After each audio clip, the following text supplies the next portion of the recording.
Hello. Today we're going to be going over the first part of chapter 2 in the Open Stax Atoms First book. Chapter 2 is about atoms, molecules, and ions. This PowerPoint will go over up here about what are atoms made of, which is protons, neutrons, electrons. They're called subatomic particles. What are those subatomic? How to calculate the number of subatomic particles, law of conservation of matter, and law of definite proportions. What is a mole will be in the next PowerPoint. So law of conservation of matter. It sounds a little bit intimidating, but all it means is that witchcraft doesn't happen in chemistry and matter isn't going to magically appear. Like if I start out with a certain mass in my chemical reaction of reactants, then I should end with the same amount of mass, because matter doesn't magically appear or disappear. If there is less mass at the end of a reaction than at the beginning of the reaction, then the mass that's missing was probably released in the form of heat, because matter can convert into energy, or it could have been that something that in my products was a gas, and so it bubbled off, and we can't measure gas on a regular balance, and so even if the mass is less, there's an explanation for it. So all this pretty much says is that Harry Potter is not a part of chemistry, and that all the matter in a reaction needs to be taken account for. Law of definite proportions. All samples of a pure compound contain the same elements in the same proportion by mass. What does that actually mean? And in the YouTube video, I will put this link in the description. I highly suggest you go watch the video. This person explains it really well, a lot better than me. But pretty much a synopsis of the video is, when you have water, for example, you have 2 hydrogens and 1 oxygen. If we look at our periodic table, the mass for oxygen is about 16, and the mass for hydrogen is about 2. Well, 1 per hydrogen atom times 2 hydrogen atoms. So in terms of which element contributes what percentage to mass, that's how we figure this out. So oxygen would be, well, you have 1 oxygen atom that's 16 grams out of the total 18 grams for the whole molecule. And so this would be the proportion that oxygen contributes to the mass. So you're pretty much just adding together and putting it over the total. Same thing for here. You have 1 gram times 2 hydrogen atoms for 2 grams of hydrogen out of 18 grams total. And that's for water, right? And so if I were to change it to something like H2O2, the math would be a little bit different, because then you'd have 2 hydrogen atoms for 2 grams total, because you have 1 gram times 2 hydrogens, right? And then you have 2 oxygen atoms, which means you're going to have 16 grams times 2 oxygen atoms, 32 grams for oxygen, and that would be 34 grams total, right? And then you would have 2 grams of hydrogen over, you're lowered a little bit higher so you can see. You'd have 2 grams of hydrogen over 34 grams of the total mass. And then for oxygen, you would have 32 grams of oxygen over 34 grams total. So it sounds a little bit scary. It does involve a little bit math, but once you get the hang of it, it's straightforward. And again, this YouTube video link will be in the description when I upload this to YouTube. So go take a look at it. The slides are also posted under Canvas. So what are atoms made of? We went over in chapter 1 how to read this information from the periodic table and what it means. And so for helium, we went over chapter 1 what hydrogen looks like. For helium, it would be the same thing. You'd have your atomic number, right? So let me bring this here. For helium, we have atomic number of 2. We have our symbol we have the mass number, which is always the bigger number. And this one doesn't have the name. I suggest you print out a periodic table that, oh yes it does, sorry. I was looking at this down here. Some periodic tables don't have the name. I suggest you print out one that does, especially when you're taking your test. So this number right here on our periodic table, don't worry about this one. This number right here is what you want to look at for the 4. So we have our mass number, our name. And remember, if we have a chemical symbol, that is part of the symbolic domain that we talked about in chapter 1. On your exam, I'm probably going to give you something like carbon, wink, wink, nudge, nudge, right? And I'm going to expect you to be able to say, all right, this is 12.01 is the mass number. 6 is the atomic number. So that's a hint for your test. So this is the video that I'm talking about. So, and I just drew the answer on that last page.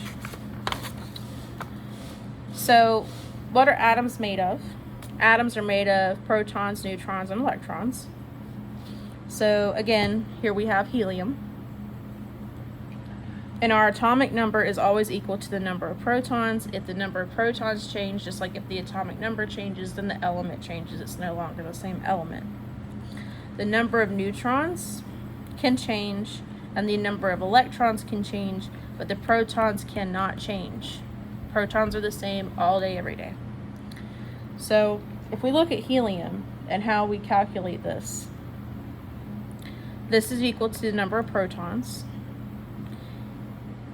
and our mass number equals the number of protons plus our neutrons. And so the way we find neutrons is we take our mass number, which is the bigger number, minus the atomic number. So we have 4 grams minus 2 grams means we have 2 neutrons. For electrons in a neutral atom, meaning it's not an ion, the number of electrons is going to be equal to the number of protons. And so I use this information, and I drew this out in order to show you how to kind of draw a very simplistic view of the atom. So our neutrons are what is shown as N, because neutrons don't have a charge. We have 2 neutrons, 2 protons in what is called the nucleus. The nucleus makes up the mass of the atom. So neutrons and protons make up the mass. Electrons are so tiny and light that they do not contribute to mass in any significant way. The point of neutrons, even though they're not charged, they bring stability to the nucleus, and so what keeps these protons and electrons from just coming together and these electrons being far out instead of being over here to this positive charge that it's attracted to are the neutrons. Neutrons bring stability. The protons are unique to each element, and the electrons are very important even though they don't contribute to the mass in any appreciable way, because the electrons are what participate in chemical reactions. So this is summarizing what I just stated. Atomic number equals the number of protons. Mass number is protons plus neutrons. How do we find the number of neutrons in helium? Well, you're going to take the mass number minus the atomic number, because what you're doing is you're saying, okay, protons, your mass number is protons plus neutrons.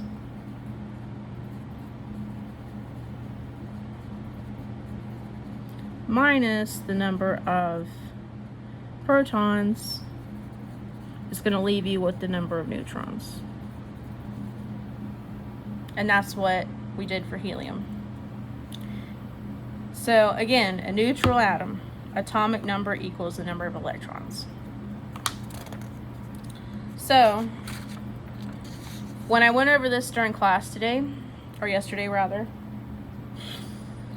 I should have caught this, but I copied and pasted the isotopes for you guys to practice, which I hadn't gone over yet. My apologies, I should have caught it during class, but it was so incredibly hot and there was no air conditioning.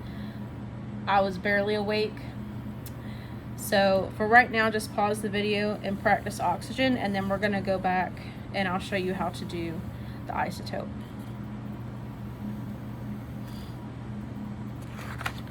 So for oxygen, right, if we just look at oxygen for now, and don't worry about these two yet. All right, so your mass number is about 16, right? And your atomic number is 8. So that means the number of protons is 8. And if you take your mass number minus your atomic number to find your neutrons, so you have 18 minus 9, or 8 rather, 16, Jesus Christ, 16 minus 8, sorry, you're going to get 8 neutrons. And in a neutral atom, let me make sure I got, oh, atomic number. So this is your atomic number, the protons. In a neutral atom, the number of protons equals the number of electrons. And that's how we get these answers for oxygen. All right. So there is a practice worksheet posted on Canvas for you. You have at least 50 you can practice of neutral atoms that are not isotopes, just so you can get the hang of it. And then there's some up there. There's another worksheet up there that has like isotopes and ions on it.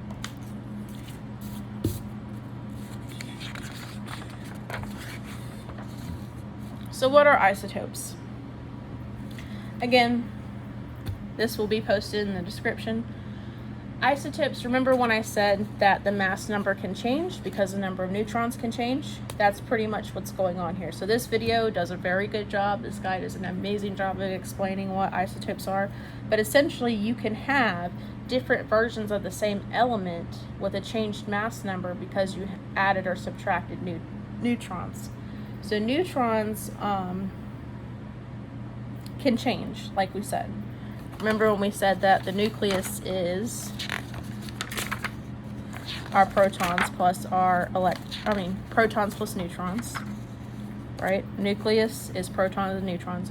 When you add that, it adds more to the mass, and that's why your mass number can change.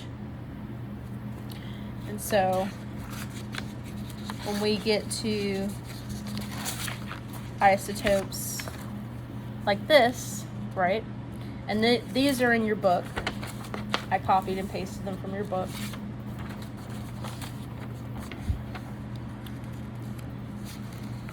Helium, this is helium-3, right?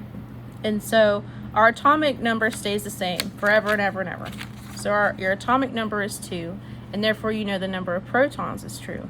But when your mass number changes, so do the number of neutrons. And so for the neutrons, for helium-3, you are going to take helium-3. You're going to take your new mass number. The one I have here is 3. We're just going to say 3, minus your atomic number, which is 1. 3 minus 1, right? Or no, sorry, 2. Your atomic number is 2. Atomic number. That leaves you with 1 neutron. And so if we look here, this is what you normally see on the periodic table, right? Because our mass number here is 4. It's closest to 4. But when you have an isotope of 3, right, you take your atomic number minus your mass number, and the number of neutrons is now 1. So again, the number of neutrons can change, and that's how you figure out your neutrons. It is an isotope, but it is not a ion, so your number of electrons, which isn't here, that wasn't the part that's in your book. Because it's still neutral, because neutrons do not add or subtract to the charge, your electrons are still equal to the number of protons, which is 2. And so for boron, right, boron, we have our mass number, which is 10, minus atomic number,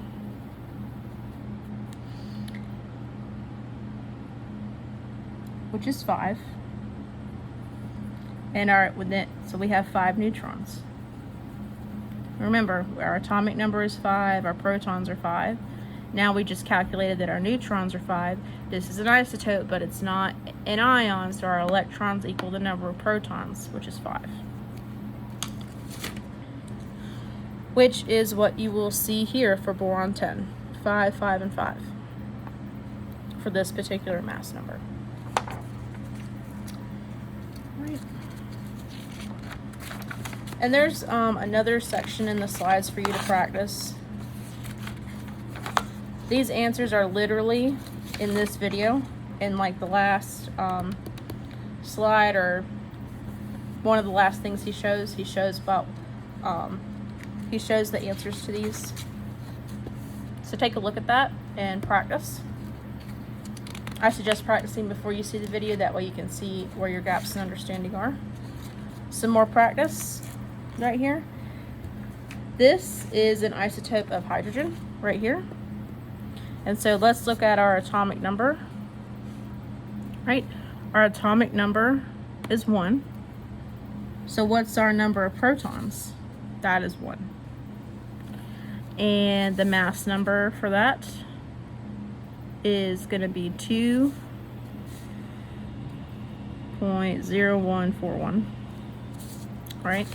And so our mass number minus our atomic number is 1. Again, this is an isotope, not an ion. So our electrons are going to be equal to the number of protons, which is 1. Which is what this shows outside of the electrons. All right? And so lithium 7 is here. And nitrogen 15 is here. And so you can try it on your own and check your answers against this. Again, you're dealing with isotopes, not ions yet, and so your protons are going to equal to your electrons.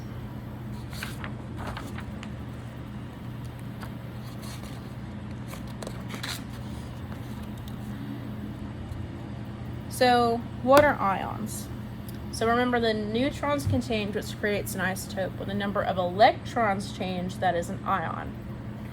So I suggest you take a look at this video about what ions are. They explain it very well.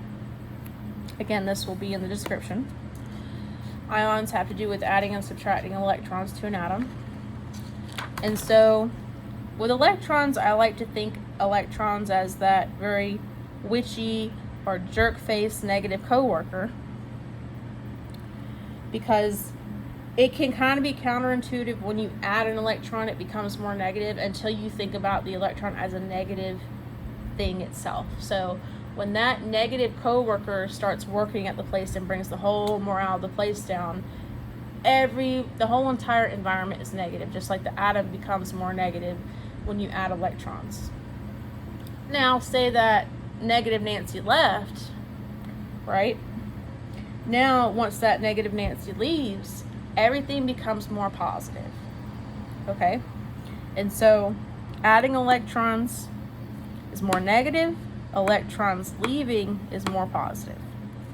This is something that can kind of get a bit confused when I've taught it before. So think of electrons as that crazy you-know-what at work that you just wish would quit or leave. All right.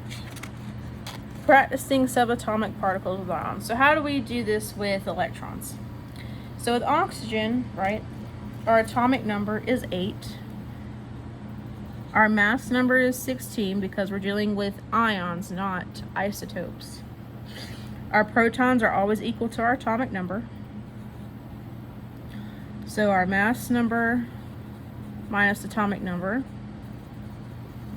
equals the number of neutrons. So you're going to have 16 minus 8 equals 8 electrons, or neutrons, sorry, neutrons. Normally, in an atom, the number of electrons equals the number of protons. So I'm going to write that here, what we would normally have. But this is negative, -2. If you have 2 negative Nancys that come to your work, you're going to add 2 negative people to your environment. You're adding 2 negative people to your environment. So that's going to be 10 electrons. So that's how you're going to figure out the number of electrons for oxygen. All right, for potassium, our atomic number is 19. Because we're dealing with an ion, not an isotope, our mass number is 39. Number of protons always equals the atomic number all day, every day, whether you're dealing with ions or neutrons or what have you.